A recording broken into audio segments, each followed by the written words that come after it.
मलाई यस कार्यक्रममा प्रमुख अतिथिको रूपमा बोलाउनु भयो र उद्घाटन गर्ने अवसर दिनुभयो। आज मैले वाइसिएल नेपालको यस भव्य उद्घाटन समारोहको उद्घाटन गर्न पाउँदा म निकै हर्षित छु।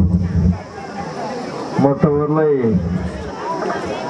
योभन्दा पहिले आजभन्दा पहिले करिब 46 वर्ष अगाडि यो ठाउँमा आएको थिएँ। सायद 46 वर्षसम्मका पछिका हुनुहुन्छ धेरै। त्यतिखेर म आएको थिएँ, त्यतिखेर म कम्युनिस्ट भइसकेको थिएँ। बिस्तारै म कम्युनिस्ट हुने विचारमा थिएँ र अर्कै प्रसङ्गवश म सल्यानसम्म गएको थिएँ यहाँबाट। त्यसपछि म धेरै पटक आएँ जनयुद्धको क्रममा 65-63 को बीचमा। त्योभन्दा अगाडि धेरै पटक आएँ र सङ्गठन विस्तार गरेँ। सङ्गठन विस्तार गर्ने क्रममा धेरै सीमित साथी भयो। मलाई थाहा छ यो गाउँमा उतापट्टि राग होस्, हामी उताबाट आयौँ। जिनाबान, हर्खापानी हरेक गाउँ हामी बस्यौँ, हामीले सङ्गठन गऱ्यौँ र यस गाउँपालिकाका अध्यक्ष बेलवालजी हुनुहुन्छ। उहाँका केही साथी बाहेक कोही पनि थिएन यहाँ सुरुवात गर्नु। आज त्यही ठाउँमा आउन पाउँदा 62 आउनु पाएन, झन्डै 20 वर्ष जति भयो म यहाँ आउन सकेको थिएन। म आज यहाँ आउन पाउँदा म निकै खुसी पनि छु, हर्षित पनि छु र तपाईँहरूसँग भेट्न पाउँदा मलाई आनन्द पनि भएको छ। अगाडि गीत गाउने साथीले सुरुमा प्रवचन दिने साथीले भन्नुभयो हामी 64 सालमा फर्किन्छु कि फर्किन्न। एकजना दाङमा मैले विद्यालय कर्मचारी छात्र भेटेको थिएँ। उहाँले भन्नुभयो महाराज सर तपाईँहरू 77 सालमा बाट घट्नुभयो र 70 सालमा गर्नुभएको छ। हामी 77 सालमा माओवादी नेकपा थियौँ, नेकपा फुट्यो र नेकपाबाट हामी माओवादी केन्द्रमा झऱ्यौँ। यतिले पुग्दैन, अब 64मा झर्नु र मात्र माओवादी हुन्छ। बडा भावुक भएर उहाँले भन्नुभयो। मलाई त्यो कुरा मैले गएर अध्यक्ष पदमा सुनाएँ। एकजना विद्यालय कर्मचारी यो भन्छ, अध्यक्ष भन्नुभयो त्यो साथीको कुरा धेरै ठिक छ। अगाडि मैले यहाँ पूर्वका साथीहरूको कुरा सुने र हामी 64 जान्छु जान्दैन।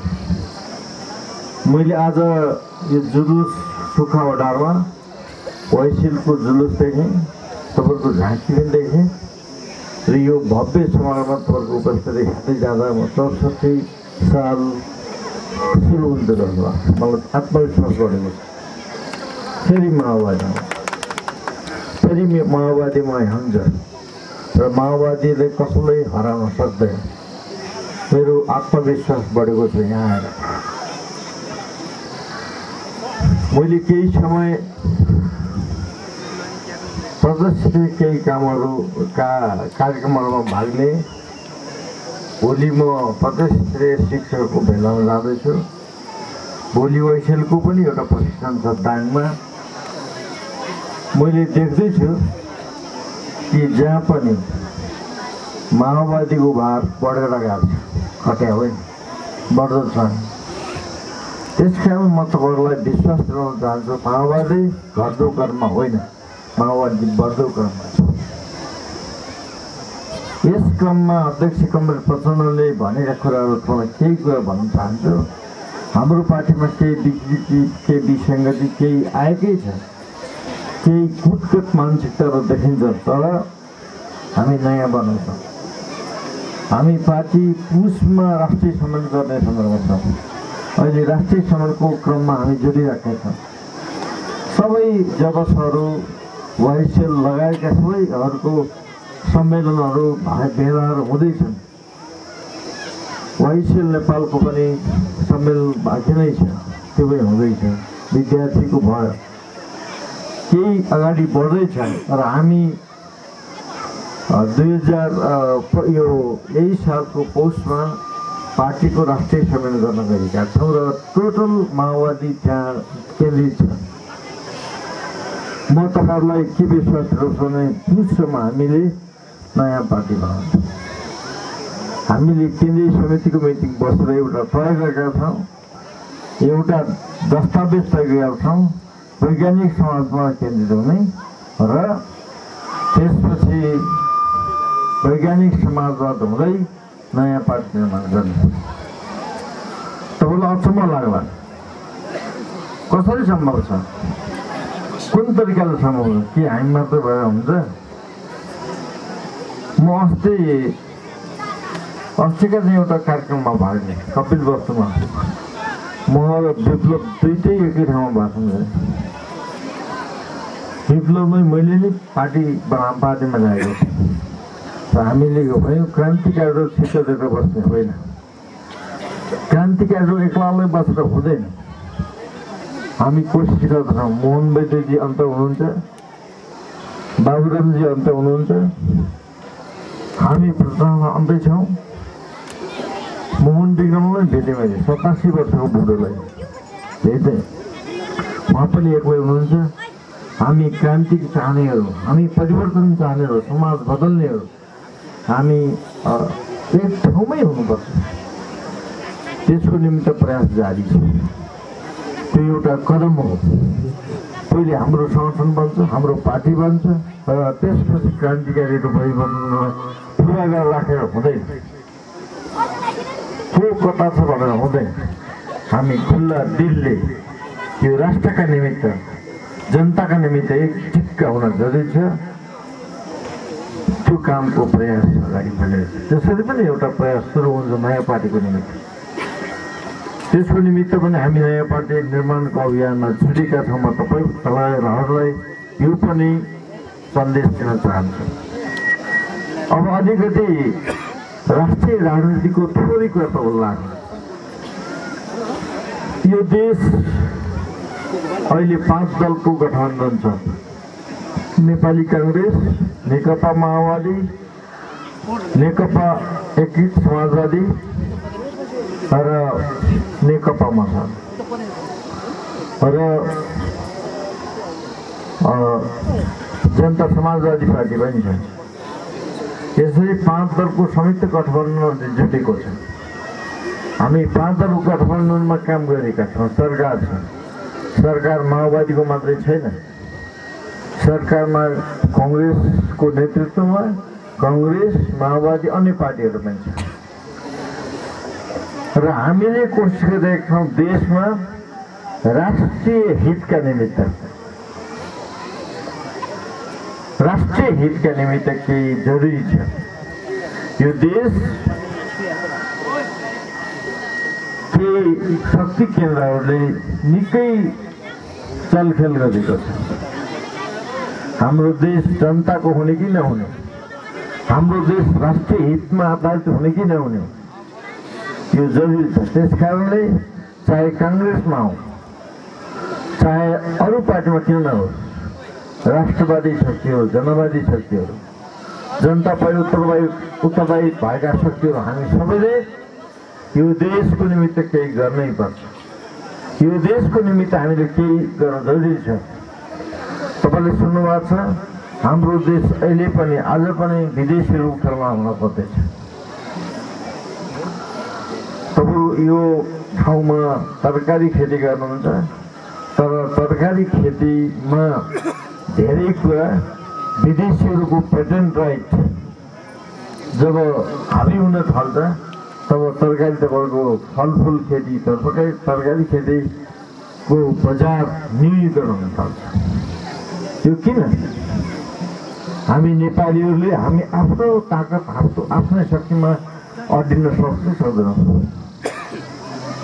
तपाईँले यो कुराको निमित्त हामीले राष्ट्रिय हितमा केन्द्रित भएर राष्ट्रिय स्वाधीनमा केन्द्रित भएर केही गर्न सक्ने ताकत राख्नुपर्छ र यो ताकत केवल नेकपा माओवादी केन्द्रमा छ, हामीमा छ र सबभन्दा बढी मात्रामा वाइसिएल नेपालमा छ। वाइसिएल नेपालले त्यसको जिम्मा लिनुपर्छ, त्यसप्रति उत्तरदायी भएर सोच्नै पर्छ। राष्ट्रिय स्वाधीनता सबभन्दा ठुलो कुरो। तपाईँले एमसीसी नाम सुन्नुभएको छ। एमसीसी विदेशी अनुदान हो, तर एमसीसी अहिले धेरै चर्चाको विषय। एमसीसी यो संसदमा पास हुनैपर्छ भन्ने कारण किन उठिराखेको छ? म तपाईँलाई थाहा छ, म अर्थमन्त्री 10 महिना जति अर्थमन्त्री भएर काम गरेँ। 55 अरब रुपियाँ होइन, 55 खरब भए पनि अर्थ मन्त्रालय पुऱ्याउनु छ। त्यो संसदमा जान जरुरी छैन, संसद जाने विषय होइन। त्यसकारण एमसीसीभित्र अन्तर्निहित एउटा कुरा छ, त्यो के हो भने इन्डो पेसिफिक स्ट्राटेजी, इन्डो प्रशान्तीय क्षेत्रीय सैन्य रणनीति पनि जोडिया छ। कुनै विदेशीले यो रणनीतिसँग जोडेर हाम्रो देशको राष्ट्रिय हितमाथि उठावट गर्छ भने त्यसको खबरदारी हामीले गर्ने कि नहीं? हामीले गर्नै पर्छ। यो देश हाम्रो हो, यो देश भीमसेन थापाले आजको मुलुक हो। यो देश अमरसिंह थापा, बलभद्र थापाहरूले आजको मुलुक हो। अङ्ग्रेजहरू यस देशभित्र छिर्न सकेन, नाला पनि युद्धको कथा सुन्नु भएको। त्यस कारणले हामी, म भावुकताका साथ भन्छु र जोसका साथ भन्न चाहन्छु तपाईँलाई, हामी कुनै अरूको इसारामा होइन, हाम्रो ताकतमा मात्र चाहन्छौँ। हाम्रो इच्छामा डाल्छ, हाम्रो इच्छा शक्तिमा कसरी रोक लगाउनु मिल्दैन। त्यस कारणले हामी चाहन्छौँ यो देशमा एमसीसी चाहिँदैन। एमसीसीको आवश्यकता छैन। एमसीसी केवल सहयोग र सहायता मात्रै होइन, विकासको कार्यक्रम मात्रै होइन, यो सैन्य रणनीतिमा आधारित भएको छ र हामीलाई खेलाडी गर्न खोज्छ। हामीलाई विदेशीहरू, कुनै विदेशीहरूमाथिको आक्रमणको एउटा थलो, रणनीतिक थलो बनाउन खोजिँदैछ। त्यस कारण हामी त्यो चाहँदैन।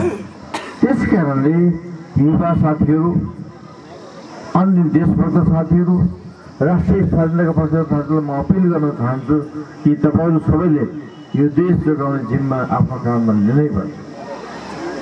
म वाइसिएल गाउँ अधिवेशन हुँदैछ, यो अधिवेशनमा तपाईँहरूले एउटा सक्षम नेतृत्व चुन्नुहुन्छ र त्यसको साथसाथ तपाईँले के गर्ने हो त्यो पनि तपाईँले एउटा कार्यदेश छ, यो कार्ययोजना अथवा 1 वर्षमा तपाईँले के गर्नुहुन्छ, 2 वर्षमा के गर्नुहुन्छ भन्ने कुराको खाका पनि दिनुहुन्छ। त्यसको साथसाथैमा तपाईँलाई के भन्न चाहन्छ भने तपाईँहरूले यो देशको रक्षाका निमित्त, राष्ट्रिय स्वाधीनताको रक्षाको निमित्त पनि तपाईँले योगदान पुर्याउनै पर्छ। यो काममा पनि तपाईँहरू अगाडि बढ्नुहोस्, मेरो विशेष अपिल छ, विशेष अनुरोध छ। अब अर्को कुरा, मैले 5 दलको गठबन्धनमा कुरा गरेँ। 5 दलको गठबन्धनमा सकेसम्म टुटाउन सकिन्छ कि 5 दलको गठबन्धनलाई टुकार्न सकिन्छ भन्ने जोड पनि छ। शक्ति केन्द्रहरू पनि छन् र देशभित्र पनि केही छन्। खास गरेर नेकपा एमाले, ओलीले नेतृत्व गरेको नेकपा एमाले, सबैलाई भन्दैन म, ओलीजीले नेतृत्व गरेको नेकपा एमाले देखिन्छ। 5 दलको गठबन्धनलाई टुकार्न सकिन्छ कि भन्छ। के कारणले 5 दलको गठबन्धन बन्यो त्यसको राम्रोसँग एउटा तपाईँले बुझ्नु। 5 दलको गठबन्धन वास्तवमा राष्ट्रिय हित विपरीत काम गर्ने, संविधान विपरीत काम गर्ने तत्त्वहरूको सचेतना बढ्दै गयो। देशमा असंवैधानिक कदमहरू बढ्दै गए। एक पछाडिको 2 पटक संसद विघटन भयो, सुन्नुभयो, देख्नु भएको छ। त्यति मात्र होइन, विदेशीहरूको तर्फल तीव्र भएको नेकपा टुट्यो। किन टुट्यो? नेपाल कन्फरेन्स झन्डै 2/3 किन टुट्यो? किन आफ्नो सभामा धक्का दिएपछि अलिकति यसलाई टुटाउनु भन्ने लागि र केही मान्छेहरूलाई उनीहरूले समाते पनि। त्यस कारणले 5 दलको गठबन्धन आवश्यक भयो र 5 दलको गठबन्धन अगाडि बढ्न थाल्यो। यस कारणले म तपाईँहरूलाई 5 दलको गठबन्धनमा यसलाई ठुकार्नुपर्छ, यसलाई कमजोर पार्नुपर्छ भन्ने तत्त्वहरू नभएका होइनन्, तर हाम्रो 5 दलको गठबन्धनमा कुनै खास समस्या अहिले पनि भएको छैन र मैले देख्दैछु आगामी समयसम्म चुनावको समयसम्म 5 दलको गठबन्धन हुँदैन र एमसिसी पनि पास हुँदैन। 5 दलको गठबन्धन गर्दैन। हामी चिन्तित हुनुपर्ने कुनै कारण छैन। अनि एउटा अर्को एउटा चाहिँ चलखेल पनि सुरु भएको छ। राजतन्त्र फेरि फर्किने हो कि भन्ने पनि आउँछ। राजा फर्किनको निमित्त धेरै ठुलो सङ्घर्ष पछिबाटै हामीले राजतन्त्रको अन्त गरेका, गणतन्त्रको स्थापना गरेका।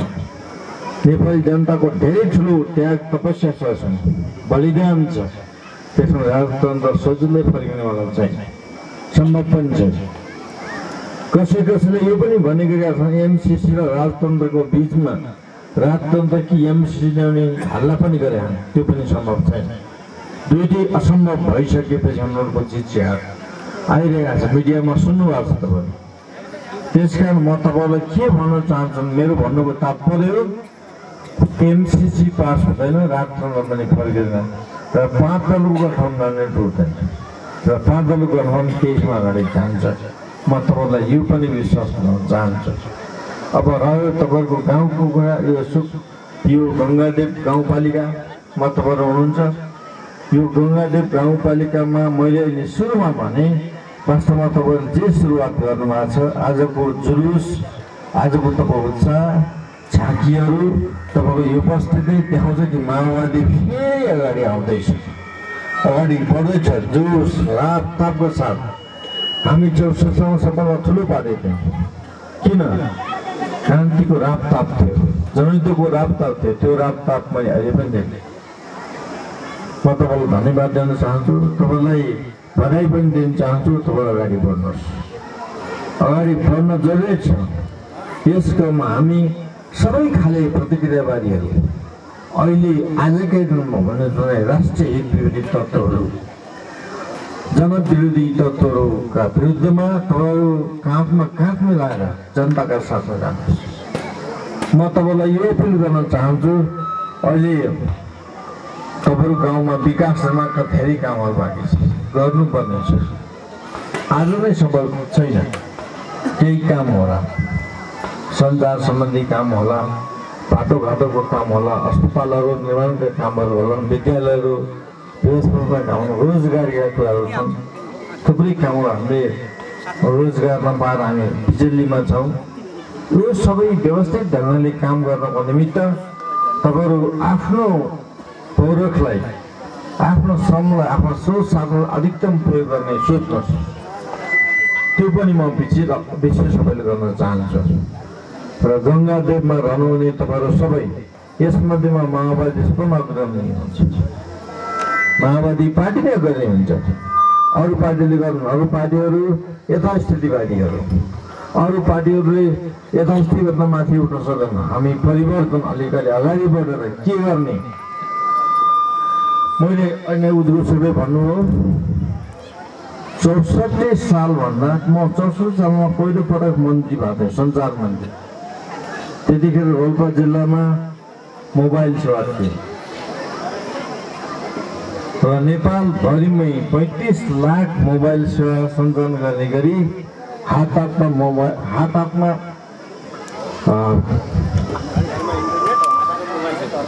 घर घरमा इन्टरनेट, हात हातमा मोबाइल, यो नारा मैले नै देखेँ। र त्यसपछि तपाईँको हातमा 2टा मोबाइल छ, कसै हातमा 4टा मोबाइल पनि छ।